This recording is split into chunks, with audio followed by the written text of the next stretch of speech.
So the whole world is also doing the same thing. So, but in terms of sectors, electricity will be almost one third. Industry and transport will be balanced, and building will be using liquid. So almost 80% coming from these three: electricity, industry, and transport. So the total energy supply and CO2 emissions in the current policies, it is going to rise sharply. Is the red color one, right? So the oil is going to grow and stabilize. The renewables is expected to pick up in a very fast scenario. I think you all know these things lah. Yeah?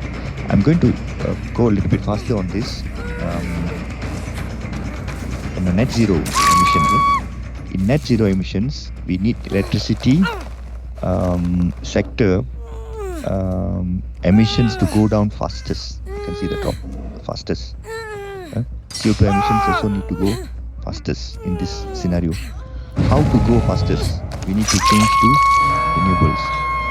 In a net zero scenario, see, the coal is the first thing that we wanted to deplete by 2050, and after that followed by oil. Natural gas will be still there, right? But nuclear is also increasing, you see.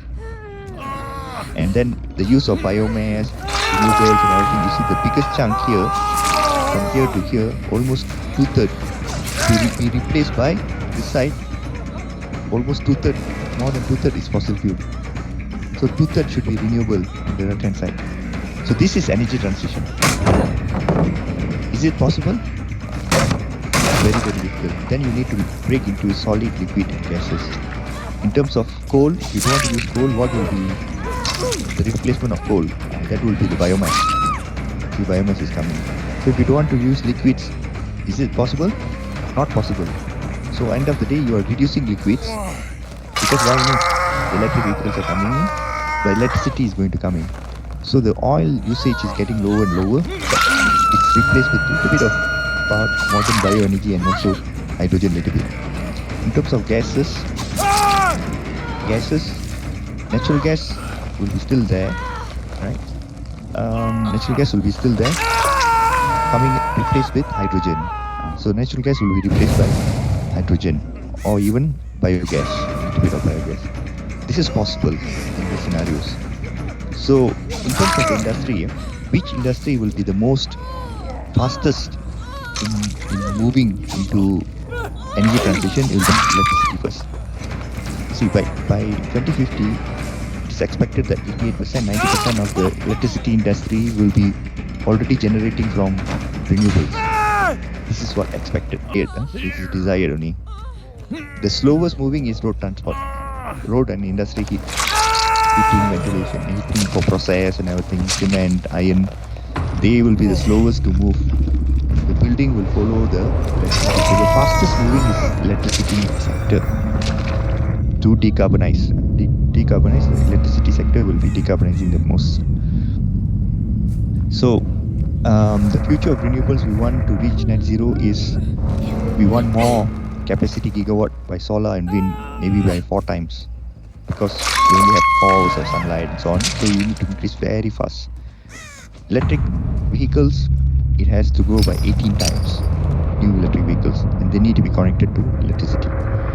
And then GDP per capita, energy per GDP, sorry, it need to reduce. That means energy efficiency need to increase. You need to be more efficient in producing per ringgit of economy.